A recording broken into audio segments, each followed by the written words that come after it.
Let's look inside a glass-walled conference room on the 42nd floor of a Chicago skyscraper.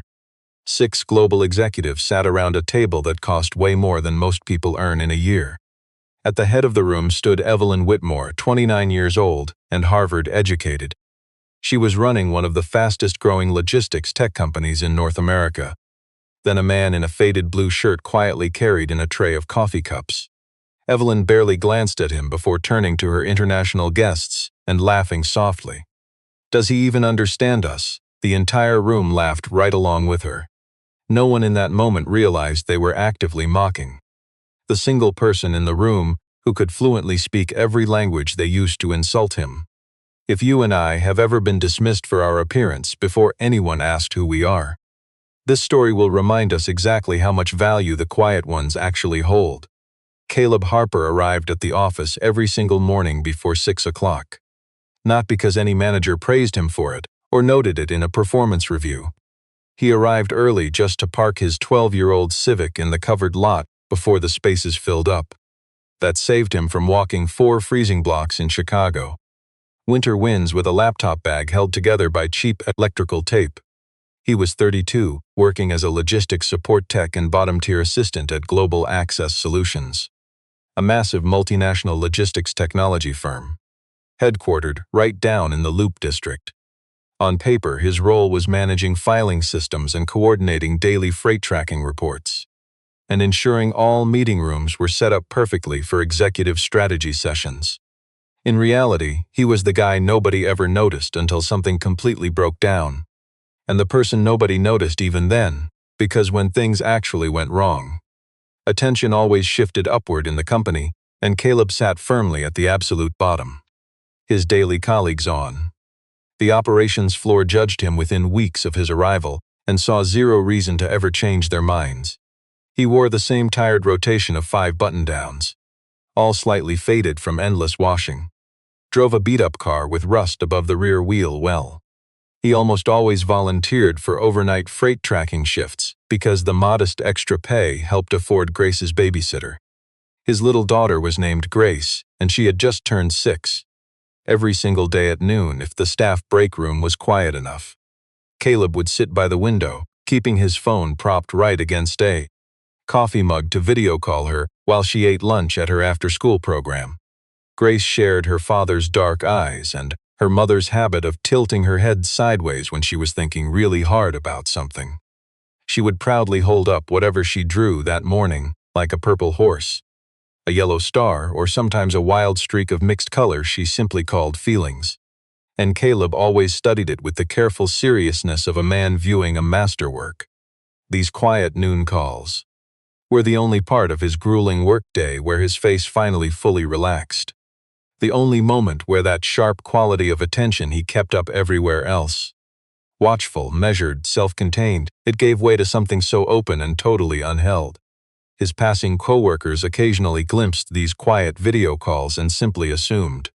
Without any curiosity, they figured he used some basic children's translation app on his phone. Because as you and I know, they were actually practicing words in multiple languages. It never crossed any of their minds that a quiet guy in Caleb's position might actually know those languages without needing some translation app. Look closely at his desk corner. Piled casually next to a busted stapler and a cheap cup of pens, sat a heavily flagged Japanese workbook and a battered German dictionary, its spine completely cracked from use, plus a little ring of handwritten flashcards covered in Arabic script, the ink fading at the edges from being handled every day. If you walked past his desk without pausing, you would just see a guy pushing paper and totally dismiss him. Nobody ever stopped. Evelyn Whitmore walked past his desk about 40 times in the 3 months since Caleb moved to the Chicago office. She never even looked long enough to remember his face. She was not trying to be cruel. She just lived inside a very narrow view of the world where an ordinary guy like Caleb simply did not matter. She finished top of her class at Harvard at 22 and grabbed her Wharton MBA by 25. Then she became CEO of Global Access at 28, when the original founder stepped down for health reasons. She was brilliant and absolutely relentless. She only knew boardrooms full of tailored suits, where everyone spoke the exact same language of elite status, in the strict hierarchy of her world. Caleb Harper was just background noise, useful, quiet, and completely invisible to her. Caleb and Grace lived in a simple two-bedroom apartment tucked away in a quiet neighborhood on Chicago's northwest side. And trust me, it was not sad. It was real, the kind of home where they bought furniture because it actually worked, where the fridge held real meals, not just fancy glass bottles of expensive water, and every single corner showed a life being truly, genuinely lived in there. You would find kids' drawings taped up right by the kitchen table, each one labeled in Grace's handwriting using 2 or 3 different languages. A horse in Japanese, a bright sun in Arabic, a flower in German. Caleb had been teaching her since she turned 3, not like a strict class but as a game. Just like some dads teach baseball stats or list off every dinosaur. He taught his little girl the words for colors and animals and feelings using the very languages that had shaped his own life. And she soaked it all up, with the cheerful greed of a kid who does not yet realize some subjects are supposed to be hard. On busy weekday evenings, after Grace took her bath and packed her school bag for tomorrow, Caleb would sit at the kitchen table, opening his beat-up laptop for freelance tech work. Mostly small shops needing bugs fixed for $18 an hour. Their issues demanded the kind of sharp, focused attention that meant he only ever did this job after Grace fell asleep. Some nights he was up way past 1 in the morning. The apartment totally silent, aside from a humming fridge and distant city traffic outside. He never complained about the grind to anyone, and not to play the tough guy. But you and I know that a genuinely hard-working life does not demand an audience for its struggles. One night, Grace padded out of her bedroom in her socks, finding him still at the table. She just climbed right up into his lap without asking and said, with that careful focus kids get when they ponder something deeply for a while, "Daddy, why do you hide how smart you are from the people at work?" Caleb stayed totally silent for a moment. Then he replied, "Because truly strong people never feel the need to prove it." Grace tilted her little head, thinking it over. "Okay," she whispered gently and climbed back into bed. "Let's look at this together." The story of Caleb taking a low-level corner desk job was absolutely not about failure. His parents worked globally as engineering consultants for major international aid groups. By the time he turned 20, Caleb had already called Germany his home, along with the United Arab Emirates, Japan, Brazil, France, and Mexico. He didn't pick up those rich languages from shallow textbooks or basic software apps. He absorbed them while wandering vibrant street markets and crowded local classrooms, hanging out in neighbors' apartments, gaining that deep knowledge real life brings. Living inside a foreign tongue instead of merely studying it on a whiteboard. Hearing phrases 100 different ways across 100 distinct cultural contexts, until the clumsy translations faded away and became natural, everyday human thoughts. When he finally wrapped up his advanced degree in global business affairs, he mastered 6 languages perfectly, effortlessly grasping every subtle idiom and cultural rhythm, knowing exactly how specific phrases shift in meaning depending on who is listening. For 7 years, he worked as a high-stakes international contract negotiator, a top specialist for one of the world's most massive maritime shipping corporations, operating globally across 4 continents, constantly rescuing troubled deals worth hundreds of millions of dollars, simply because he understood the deep cultural logic behind every spoken word. Then his beloved wife, Renata, fell terribly sick. Renata passed away, leaving him completely alone with Grace, who was barely 6 weeks old. Caleb sat quietly in a cold hospital room, cradling a newborn who would never know her mother. He realized instantly that his life's entire purpose had just permanently shifted. He stashed his impressive old passports inside a dusty shoebox in the bedroom closet. 4 total, 2 American passports and 1 official German residency document, and 1 UAE work permit, all completely filled with 10 years of border stamps. He never once opened that box. Little Grace discovered them once, spending a whole long afternoon captivated, begging him to describe every nation marking those faded stamps. He did it flawlessly in all 6 languages. The massive Global Access Summit took 18 months to plan, with a contract sitting on the table. An $80 million agreement launching the firm's brand new artificial intelligence-powered logistics software across the massive supply chains of 6 global corporate powerhouses all at once.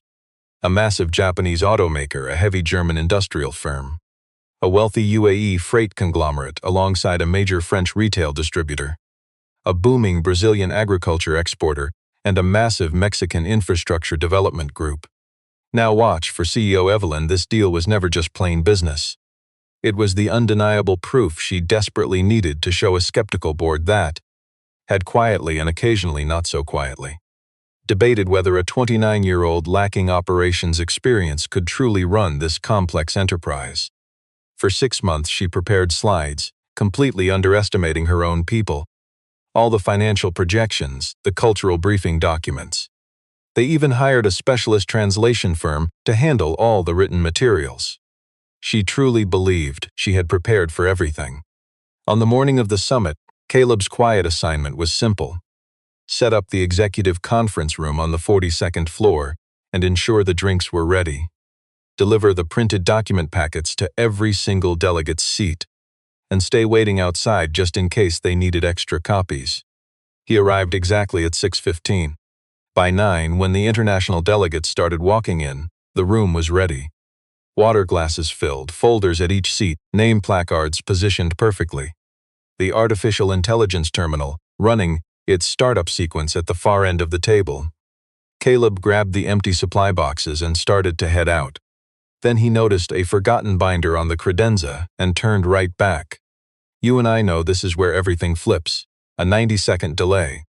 As the delegates sat down and the pre-meeting chat started, they naturally switched over to their native languages. The lead German representative quietly muttered to his colleague that the technical documents really seemed to be completely formatted without any awareness of their reporting standards. The Japanese delegates shared a quick, critical observation in Japanese. They noticed the artificial intelligence demo's data refresh cycle was lagging, signaling a massive reliability concern in their operational framework. The Arab Emirates group's lead negotiator said something in Arabic to his partner that translated roughly to this: this company might actually be hiding something about their error rate. Caleb, standing at the credenza with his back turned to them, caught every word. He understood every single word. Evelyn marched in at 9:15, flanked by her chief revenue officer and the tech operations head. She greeted the delegates with the slick confidence of someone used to running the show in these rooms. Then she spotted Caleb, just a worker at the credenza, quietly adjusting the water pitcher with the careful focus of a guy desperately trying not to make noise. She stopped, she just stared at him. She glanced at her important international guests. Something inside her, maybe the crushing pressure of 18 months of intense corporate preparation. We've all seen power try to elevate itself by pushing others down, she laughed softly. Does he even understand us? She mocked, hiding her arrogance behind a light throwaway joke. Two of the highly paid executives chuckled. From across the table, the arrogant chief revenue officer added, with the careless ease of a guy who thought he was charming, I highly doubt he even finished college. Another round of quiet, condescending laughter followed. Caleb didn't even turn around. He just picked up the binder. He walked to the door. Before pulling it shut, he paused for exactly 1 second and walked out. Nobody even bothered to check his expression. If they had looked, you and I know they wouldn't have seen anger or simple embarrassment. Just the quiet strength of a man who had finally been handed a very specific, undeniable kind of clarity. You and I know that awful clarity, realizing exactly how little a room of smug elites values you. It happened between the morning setup and that big afternoon signing session. Caleb sat at his modest desk opening a batch of files he had been trying to get someone to look at through official channels for 11 days. The technical implementation files for the global, an AI logistics system he accessed solely because his low-level support role meant processing the raw shipping data those exact files were built to handle, held a massive structural error he spotted during a simple routine data audit. The system's central AI translation engine, the core piece responsible for translating logistics commands and freight statuses across the 6 languages of the new partners, was mixing up certain Japanese and German technical terms that merely sounded alike in its baseline training data. but held completely different operational meanings. In a real live deployment, this glitch would make the AI misclassify cargo movements across massive international transit hubs. Moving containers flagged as delivered, delays recorded as weather patterns, and crucial insurance triggers completely misfiled. Over 6 long months, the snowballing errors across 6 partner supply chains would spark an absolute international logistics disaster. He brought this warning to his direct boss 11 days prior. His manager, a guy named Dave, who ran the floor with one goal: block anything from hitting his desk that might complicate his upcoming performance review. Dave glanced at the report for maybe 4 seconds and snapped. "Your job is moving files around, not auditing. Let engineering handle it. Submit a feedback form if you're worried." Caleb actually submitted the form. He followed up twice via email. He never got a single response. He later discovered those standard feedback forms were only checked quarterly, with the next review set for 3 weeks after the massive contract signing. And so, on the very morning of the summit, after being mocked right out of that conference room. Let's watch him closely now. Caleb sat at his ignored corner desk staring at the screen, carefully weighing his next move. He remembered the German delegate's quiet worry over reporting standards, something he overheard earlier that morning. A detail confirming the partners were already sensing something was deeply wrong. They just didn't know what yet. He pictured thousands of international freight shipments crashing blindly through a completely broken AI system. He imagined that inevitable moment just months from now, when the global failure became undeniable, and wondered if being proven right all along would feel like anything except a total waste. He opened the Japanese delegate's main briefing packet, found a phrase on page 17 translated with strict technical accuracy but severe cultural disrespect. A liability clause that, in this specific translated register, carried a heavy implication of placing blame. No respectable Japanese business partner would ever accept it during a new collaboration, so he quietly fixed the error, reprinted the fresh page, marched back upstairs, and swapped it into the Japanese delegate's binder. Nobody even saw him do it. Later that afternoon, during a quick break, I watched the Japanese lead lean toward his colleague, noting the surprising accuracy of one specific contract clause. "It felt," he whispered, "like someone who truly understood them had been paying very close attention." Picture this with me. The formal signing kicked off at 2, and initially, everything went exactly as they rehearsed. The AI logistics software ran a live, real-time simulation of international freight routing, showing exactly how the network would automatically handle shipping data and compliance paperwork across all 6 global regions at once. The graphics looked perfectly clean. The routing algorithms worked flawlessly within the test environment. Avalon watched their faces, spotting cautious interest, a win she desperately needed, ignoring me, the ordinary guy watching from the back. Then we hit the multilingual data integration part, the section showing exactly how the network would translate communications between regional supply chain hubs using entirely different languages. A standard cargo status update popped up from Germany. The AI processed the text, translated it, and flashed it to every screen, right up on the massive monitor at the front. In massive block text for the whole room to see, it read, "Cargo delay risk international deviation flagged." The German delegate sat up straight, glared at the display, and muttered in German, "Fast and a bit too loud. That is not what the original message said." It actually said, "Weather observation delay." The tech director sitting near me by the wall leaned in and started typing frantically. The big screen refreshed. The exact same error stayed. He typed even faster. The Japanese team had been observing all of this. One turned and spoke Japanese to his partner. I understood him perfectly. He said something close to, "This is exactly the reliability inconsistency we noted, which confirms our concern." The UAE negotiator shifted his weight, whispering something sharp in Arabic. The French delegate scowled down at his translated printout of the routing data, flipping back a page like he'd read it wrong. The Brazilian and Mexican officials shared a knowing look that needed zero translation. You and I know that feeling. The warm professional room just went completely cold. Evelyn's top sales officer rushed up front, speaking quickly and defensively in English. claiming it was just a minor test environment glitch, totally absent in live software, an easy fix. Nobody in the room bought it. Then the German rep spoke, in English this time, with the cold precision of a man weighing every single word. We have major concerns about systemic translation accuracy that go way beyond this software demo. The Japanese lead nodded in agreement. Evelyn just stood frozen. Her elite tech squad huddled around the keyboard, and their panicked faces told her absolutely everything she needed to know. They had no clue how to fix it, but you and I know the ordinary dad in the back could. Let's look at this scene. She stood up front, realizing her 18-month deal was suddenly falling apart. She was about to lose everything she built, and she had no idea why. But true value often hides in the background. By the door stood a quiet man who delivered documents, lingering just because nobody bothered to tell him to leave. Caleb Harper simply watched the chaos unfold. He had seen this exact mess. Not the exact error, but this kind of failure. That breaking point where a negotiation stops being about the business and becomes all about trust.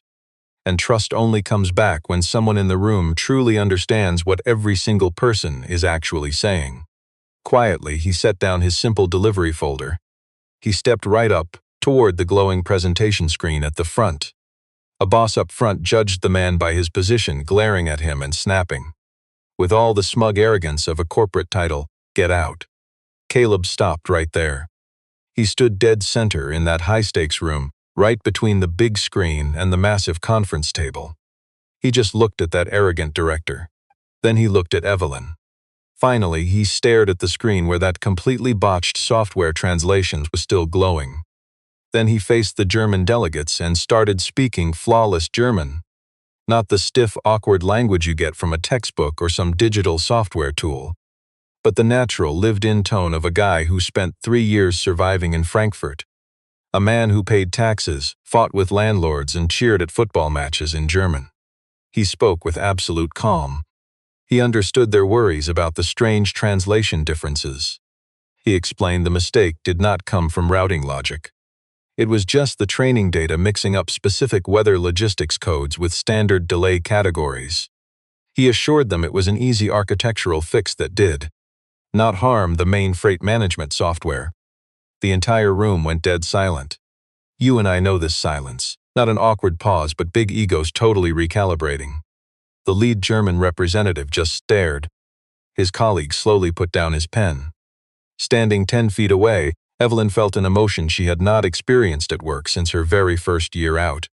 Back when she pitched a bad model to senior analysts, and someone quietly saw right past her title into the truth. She felt completely exposed. Caleb then faced the Japanese team, switching flawlessly to formal business Japanese. The exact polite tone demanded in high-pressure deals, using perfect grammar that proves deep technical skill and total earned respect. He broke down the CLI software bug using concepts that perfectly matched their own daily operations, addressed the private worries they murmured about during the short break, and showed them the exact fix to solve that data stability glitch they noticed during the demo refresh cycle. Never judge, he addressed the UAE team in Arabic, the specific Gulf dialect of Dubai's executives, hitting the exact rhythm of a city where global deals run entirely on deep personal relationships and massive trust. The ordinary employee spoke in Arabic. You and I know titles hide true worth. He calmly stated our company's crisis, offering them the honest truth. Then he effortlessly switched to French. Next came Portuguese for our Brazilian partners, not just textbook but the warm, exact São Paulo business dialect. Then he hit perfect Spanish for Mexico, using the exact formal tone expected in their capital.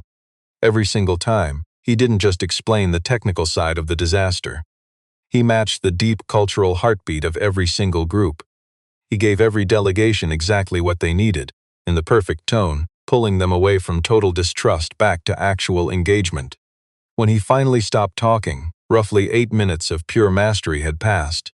He flowed through languages like a skilled musician shifting through chords. This wasn't some basic mental translation.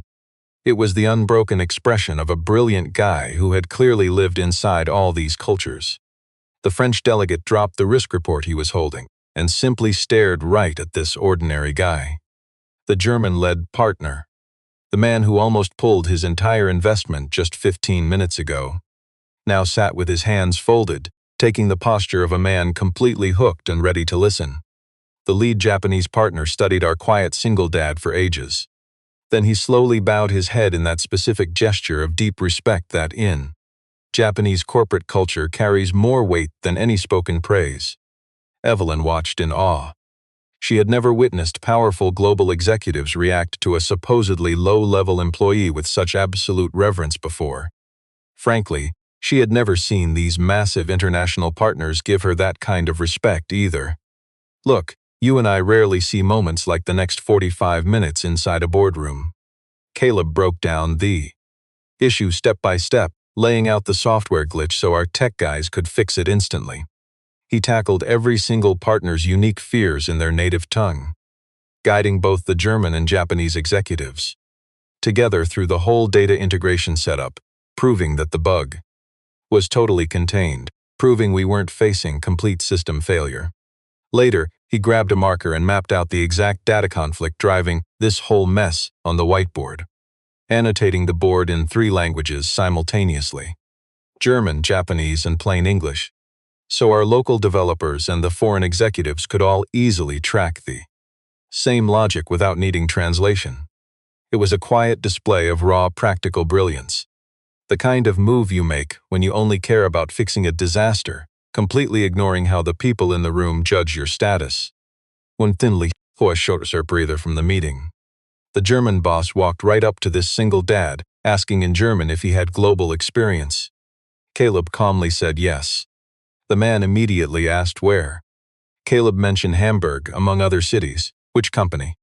He pressed. Caleb named the massive maritime conglomerate.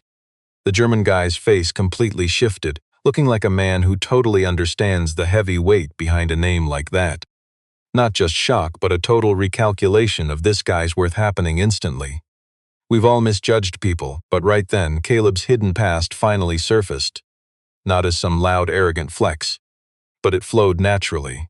2 experts talking shop, both deeply understanding the global arena they were referencing. Caleb had actually spent 7 years as an elite contract negotiator for one of the biggest maritime shipping giants on the entire planet. He operated across 4 continents, negotiated in 6 languages. He stopped 3 major international logistics crises that would have wrecked supply chains for tens of millions of everyday people. He had even won 2 rare awards for elite cross-cultural negotiations. Both sat plainly on his resume under his full name, a name no one at Global Access ever bothered to search. He walked away from that power, not from failure. He wasn't forced out, and the crushing workload certainly hadn't beaten him down. He left simply because his wife passed away. His little girl needed a dad home before 8, someone present enough to read bedtime stories in multiple languages every single night. He purposely chose that forgotten corner desk. You and I know he chose the beat-up Civic, the late shifts, and playing the invisible guy with zero apparent ambition. He did this not because he surrendered. He just made a razor-sharp, clear-eyed choice about what actually mattered most in his life. Near the end, the Japanese lead delegate turned right to Evelyn and delivered a message. In very careful English, he said, "You have someone truly remarkable working here. I hope you realize his worth." Evelyn froze silent. She stood completely still by the window. The glaring afternoon light completely hid her face, making it impossible for anyone to read her true reaction. That was lucky, honestly, because her face revealed something deeply uncomfortable. An expression she never would have let slip in any corporate setting. It was that heavy dread hitting when you realize you grossly misjudged someone's true worth, knowing you are completely wrong, yet unsure what to actually do with the truth. The 6 delegates walked out knowing full well the massive contract was safely saved, and not a single one doubted the quiet man who saved it. Once the boardroom finally emptied, Evelyn slumped in her usual CEO chair at the head of the table. She sat in dead silence for 20 minutes, just reeling. She had been aggressively building Global Access for almost 3 years as top boss. She had interviewed hundreds of applicants and formed extremely rigid ideas about what real competence looked like, how ambition dressed, and how raw potential sounded, all based on a shallow checklist of fancy degrees, status symbols, and elite schools. Yet she marched right past Caleb's desk 40 times without ever truly seeing him. Late that night, she finally pulled up his corporate personnel file. The data carried over from the old regional ops team back when Caleb first moved to Chicago. It held the entire history of his legendary career before finding global access. She clicked it open with the dear, cold, detached speed of an executive just expecting to skim and close. Let's look at what happened next. She read for 45 straight minutes. Master's degrees in global business and linguistics. Heavy graduate work in cross-cultural deal-making. 7 massive years at the shipping giant, holding a rank 3 levels higher than his current desk job. The 2 prestigious industry awards. Glowing commendations, including a letter from a massive German industrial firm she immediately recognized, describing him. You and I know you should never judge a person's worth by their title. Evelyn learned this reading his file. At the bottom of his stellar record, just one line stood out: voluntary departure. For personal reasons. Evelyn shut her laptop and just sat with those words for a long while. That Saturday morning, she drove across town and buzzed the intercom of a modest second-floor apartment. Little Grace answered the buzzer. When Caleb opened up, his face held that exact same unreadable calmness Evelyn had noticed all week. Not exactly cold, but definitely guarded. The look of a man who waits to see how things play out before reacting. She said she needed to talk. Quietly, he waved her inside. The place was small but full of life. Kids' art everywhere, library books piled on the counter. Grace had language flashcards scattered all over the coffee table, like a paused card game. Pinned to the fridge was a sweet little drawing Grace had done of her and her dad, labeled at the bottom in 3 different languages. Father, Papa, Otusan. Evelyn took a seat at the table while Caleb brewed coffee. Grace was busy coloring at the far end of the same table. She stared at Evelyn with the pure, honest curiosity of a 6-year-old who hides nothing. Are you the lady from Daddy's work? Grace asked her. Evelyn nodded yes. Grace chewed on that thought. Do you still think he doesn't understand stuff? That question hit Evelyn right in the gut. She stared at the art on the walls, the flashcards resting on the table. The heavy books filled with smart notes, and said with complete honesty, no, I was entirely wrong. Grace decided that was a good enough answer and kept on coloring. Evelyn took in the room, seeing the rich, genuine, carefully chosen life he had built, and finally started to grasp why we should never judge someone by the flashy career they show off, versus the quiet, meaningful life a father chooses because it is what he truly wants. The next few weeks did not bring some overnight transformation. Evelyn did not march into the boardroom on Monday morning preaching a brand new corporate philosophy. Real, lasting change almost never makes a big, loud entrance. What actually happened was much quieter and far more permanent. A slow shift in focus, a change in who the CEO noticed and how she listened, a growing sense of exactly how much of the company's real, day-to-day operational brainpower lived inside the ordinary workers whose names she had never bothered to learn. She started pausing at random desks on the warehouse floor before her big morning meetings, not acting like a fake executive doing a cheesy corporate morale tour, but with the awkward, honest humility of someone desperately trying to learn facts they should have known years ago. She finally discovered that the night shift crew had quietly built 3 clever workarounds for broken systems the highly paid engineers had been failing to fix for 8 straight months.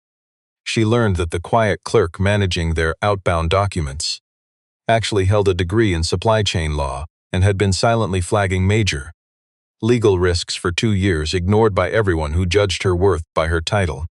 Evelyn learned an important lesson repeatedly, that the brilliance she desperately needed was already sitting right inside her company.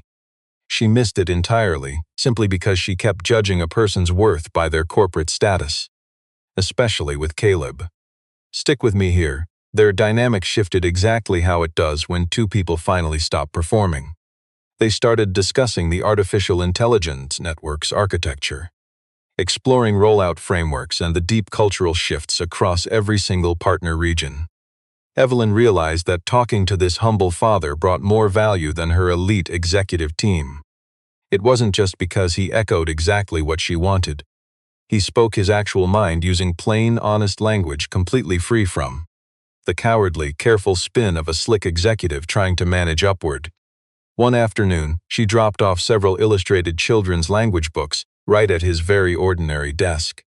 A single book for each of the 6 languages he fluently spoke. She left them feeling the deep awkwardness of a powerful CEO unsure how a quiet employee might react. A few days later, during their midday video chat, his sweet daughter held every book to the camera, named the languages, and stared right at Evelyn.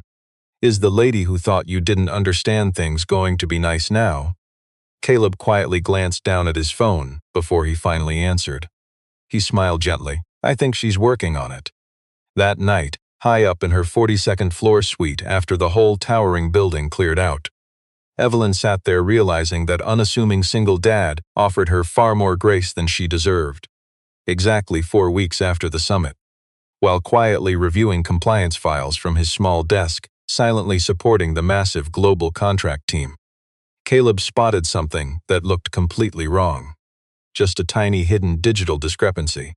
A weird timestamp glitch buried inside the system logs 10 days before the big summit. It proved a critical engineering review for the translation module got secretly accessed and flagged internally. Then suddenly marked resolved, using just one vague sentence that gave zero real technical proof. That warning was actually raised by an overlooked junior coder on the artificial intelligence squad. Another dismissed young woman who spotted the exact same translation failure Caleb had reported. Her crucial warning got escalated exactly once, landing straight on the massive, expensive desk of Marcus Donovan, the elite chief operating officer. The very same VIP executive fiercely pushing everyone to rush that lucrative contract timeline through. Caleb carefully dug into the surrounding entries. Donovan had opened the alert and faked that quick resolution himself. Then he buried the junior coder's report deep inside an archive folder so compliance auditors would never find it. Right after that, he forced the corrupted contract timeline forward.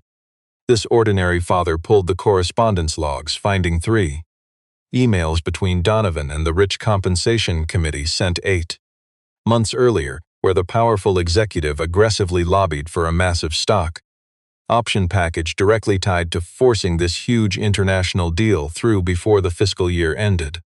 If exercised, those fancy shares were worth roughly $4 million. You and I see the math. The humble employee brought everything straight to Evelyn, not wild accusations. Just hard timestamps, file paths, and emails. And the original engineering flag, showing a junior engineer's incredibly sharp technical analysis. A conclusion perfectly matching his own accurate report from 11 days prior. Titles mean nothing. Evelyn just listened, never interrupting him. When he finished, she asked without any executive posturing, "How long have you known?" He explained he had suspected the issue for several days, wanting absolute certainty before approaching her. She simply nodded and replied, "Thank you for bringing this to me directly." She truly meant it. They scheduled the major board meeting for the very next Thursday. Evelyn delivered the findings herself. No legal summaries, no delegating downward, just her undeniable, fully documented voice. Donovan tried spinning the failure as a minor procedural oversight from a rushed review. He called it a simple communication gap during a high-pressure timeline. Let's be honest, it was a decent excuse that might have partially succeeded. Except 3 of the 6 vital international partner executives were patched in by video for the final portion of that board meeting at Evelyn's firm request to give a first-hand account of the summit session. The top German delegate confirmed that one translation error almost destroyed the entire partnership. The lead Japanese delegate agreed, stating that without a highly skilled and honest intervention, their entire delegation would have officially withdrawn. When the board asked who saved them, all 3 delegates named that quiet single father. You and I know what comes next. The board asked why this crucial expert was excluded from the briefing. Nobody in that room could provide a satisfying answer. Donovan was forced to resign before the day even ended. That overlooked junior engineer who originally flagged the error finally received a formal apology. They got a retroactive performance bonus and a promotion to the AI team. Her name went prominently into the corrective action report as the first person to spot it. Right where she always belonged. Over the following months, Global Access went through a quiet but massively significant reorganization. The entire international operations division restructured itself around one core principle, stated plainly in Evelyn's internal announcement. True global business demands genuine global fluency. Not just speaking the language, but understanding the rich cultural and operational logic behind it. 3 brand new roles were created on the International Contract Management Team, demanding real cultural competency and true multilingual capacity over titles, replacing the empty credential proxies that had dictated hiring before. Evelyn also ordered a complete review of the company's internal reporting pathways, specifically trying to understand how critical technical issues raised by ordinary employees had been systematically hitting permanent dead ends. The 6-week review produced a harsh report. It was an uncomfortable reality check for senior leadership. Evelyn offered Caleb the massive role of Global Communications Director, a senior leadership title, complete with the major salary and real authority it carried. She made the big offer in person, right at his ordinary operations floor desk. She had actually made a habit of visiting his desk without making a big scene. Caleb quietly listened to the offer, thanked her, and said he would not accept it. Evelyn had prepared for this exact outcome and simply asked him why. So what do we learn? He said the role required someone focused on the company. You see, his real focus was simply his little girl. He made that choice on purpose, with absolutely zero regrets about stepping back from the spotlight. He told Evelyn he would gladly take a flexible advisory job, managing international client relations quietly from the shadows, reviewing cross-cultural communication, and analyzing contract language. This let him add serious business value without ruining the schedule he built for Grace. Evelyn instantly agreed, promising his paycheck would match the massive business impact he brought to the team, instead of whatever flashy title he lacked. Caleb said that was perfect. Then came the big global summit to close out the year. It was at a stunning lakeside venue overlooking Lake Michigan's gorgeous open water. Let me tell you, it felt entirely different from all the past corporate events. People said later, it felt like a room where everyone actually wanted to stay. Grace tagged along with Caleb that night because her usual babysitter had an emergency, and because Grace, when originally told she could not go, had argued her case fluently in 3 different languages, with so much passion that Caleb decided the corporate world could handle her just once. She showed up wearing a bright dress she chose herself, complete with deep pockets and what she called rainbow stripes that were actually international flags. She spent the first hour sitting quietly at a window table, playing with a pack of language flashcards she pulled from her little backpack, organizing them neatly into country piles. One of the top Japanese delegates noticed her and knelt down to see what she was doing. They swapped a few quick phrases. Turns out little Grace spoke way more Japanese than anyone usually expected from her. The amazed delegate called his colleague over. Later that night, a new guy from the company's local domestic operations team walked by. Just a young employee who started at Global Access 2 months ago and missed the first summit. He ended up standing near Caleb on the room's quiet edge and asked aloud, judging purely by appearances, like someone still figuring out the office pecking order. So what exactly does he do here? Evelyn happened to be standing right there and completely overheard him. She paused her conversation and just stared at Caleb for a second before firing back. She said, "He is the sharpest mind in this whole company and easily the most humble." Caleb just glanced her way quietly. He didn't correct her, but he didn't agree either, which honestly told you everything you needed to know. Right then, his daughter ran up alongside him, pulling his sleeve while chattering something incredibly fast and bright in Japanese. And he let out a genuine, deep, completely carefree laugh. He answered back in Japanese, then randomly switched into fluent French just because, and then into Spanish, making Grace burst into that pure laughter of a kid who thinks her dad is the absolute funniest guy on earth. All around them, that giant room of executives, important delegates, partners, and fresh hires, just filled up with the sound of their joy. It was warm, real, and totally untouched by any fancy job titles or corporate rank.